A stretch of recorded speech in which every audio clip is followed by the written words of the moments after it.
حضرت انس بن مالک حدیث کے راوی، میری طرف دیکھیے گا، حضرت انس بن مالک حدیث کے راوی ہیں، توجہ کرنا۔ کہتے ہیں ایک بی بی حضور کے پاس آئی، اپنا علاقہ چھوڑ آئی، آ کے کھڑی ہوئی تو اس نے کہا حضور میں خاندان بھی چھوڑ آئی ہوں، سسرال بھی، میکا بھی، ننیال بھی، ددیال بھی، میں ہر ایک کو چھوڑ آئی ہوں، میں جائیداد والی تھی وہ بھی چھوڑ آئی ہوں، مال دولت بھی چھوڑ، ایک میرا بیٹا تھا جوان وہ میں ساتھ لائی ہوں۔ سونیا یہ آپ کی نوکری کرے گا اور میں حضرت فاطمہ کی ڈیوٹی کروں گی، میں حضرت عائشہ کے برتن دھویا کروں گی، میں بھی نوکری کروں گی، حاضر ہے۔ فرماتے ہیں رسول پاک نے بچہ اصحاب صفہ میں رکھ لیا، اصحاب صفہ، اور بی بی کو نبی پاک صلی اللہ علیہ وسلم نے عورتوں کے ساتھ متعین کیا۔ حضرت انس کہتے ہیں وہ نوجوان بڑا پیارا، بڑا میٹھا، بڑا دھیما، بڑا وفاشار، وہ سبق اچھی طرح یاد کرتا، وہ نماز دلچسپی سے پڑھتا، وہ حضور کی باتوں کو غور سے سنتا، وہ رسیلا، وہ سنجیدہ، وہ کم گو، وہ میٹھا، وہ پیارا۔ کہتے ہیں بڑی دلکشا طبیعت، اس کی مقناطیسی سی شخصیت، طبیعت کھنچی چلی جائے اس کی طرف، بڑا حسین و جمیل وہ نوجوان۔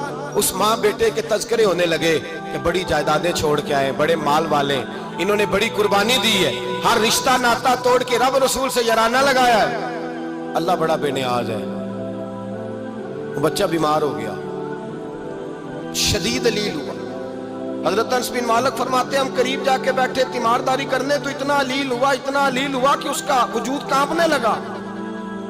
کہتے ہیں کچھ ہی دیر گزری تو اس نے کلمہ پڑھا، روح پرواز کر گئی، روح پرواز کر گئی، سننا روح پرواز کر گئی۔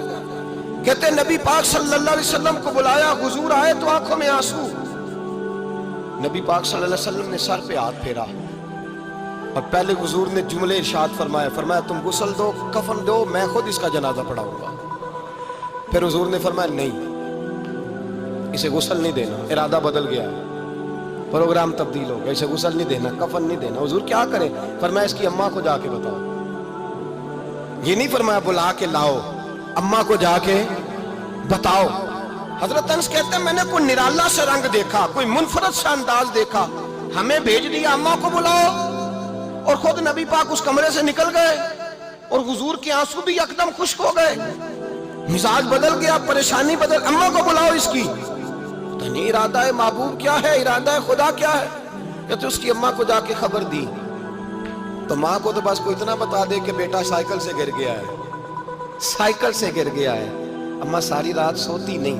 ایک شاعر نے کہا تھا ایک مدت ہوئی میری ماں نہیں سوئی، میں نے ایک رات کہا تھا مجھے ڈر لگتا ہے، ایک رات کہا تھا مجھے ڈر لگتا ہے۔ یہ اپنے اپنے رنگ ہوتے ہیں، اپنا اپنا انداز ہوتا ہے۔ رمضان شریف کا مہینہ آتا تو میری اماں جی کہاں گری کا تیل منگاتی، چیزیں منگاتی، اور پھر زبردستی میں منع کرتا کہ اماں جی نہیں آپ کیا کر رہی ہیں، میں تو تیل ویسے بھی ذرا کم استعمال کرتا ہوں، تو رگڑ رگڑ کے، اور نہیں کتابیں بڑی موٹی ہیں، فلاں چیز بڑی موٹی، اس کا رنگ تھوڑا نرالا ہے۔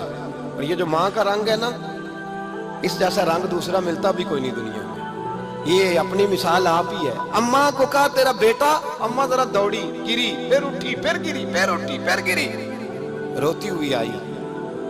کہتے ہیں پیچھے وہ روئی، لیکن جب بیٹے کی میت کے قریب آئی تو اب نہیں روئی۔ کہتے ہیں ہمارے چہروں پہ نظر دے ڈالی اور کہنے لگی تمہارا کلاس فیلو فوت ہو گیا ہے، واقعی چلا گیا ہے؟ کہاں پردہ کر، واقعی کہاں؟ کہتے ہیں اماں نا زمین پہ بیٹھی اور پہلے اس نے بیٹے کے پیر اٹھا کے چومے، پھر سینے پہ رکھے، پھر وہاں سے اٹھی اور ادھر آئی، سر سجدے میں رکھا اور دونوں ہاتھ اٹھا کے کہنے لگی اے اللہ میں دولت کے لیے ایمان نہیں لائی تھی، اے اللہ میں جائیدادوں کے لیے کلمہ نہیں پڑھا تھا، مولا میں تیری بارگاہ میں آئی تھی تو میں تیرے اور تیرے رسول کو مان کر آئی تھی، خدا بندہ میں نے میکے چھوڑ دیے، سسرال چھوڑ دیا، ننیال چھوڑ دیے، ددیال، وہ دشمن تھے سارے دین کے، چھوڑ کے آئی، میں نے آرزوؤں کا بڑا مکان بھی چھوڑا، خدا بندہ بیٹے نے جانا تھا، مجھے شکوہ کوئی نہیں، لیکن خدا بندہ اب میرے سارے کہیں گے تو نے کلمہ پڑھا تھا تو تیرا بیٹا ہی چلا گیا، اے اللہ کی اگر نے دل مسلم کی دل جوئی نہیں، تانا دیں گے بت کے مسلم کا خدا کوئی نہیں، اے اللہ میرا یقین کہتا ہے کہ اگر تو مارنے پہ قادر ہے تو زندگی دینے پہ بھی قادر ہے، خدا بندہ کافروں کو راضی نہ کر، وہ خوش ہو جائیں گے، وہ مجھ پہ تانے کسیں گے، پھپتیاں کسیں گے، اے عرش کے مالک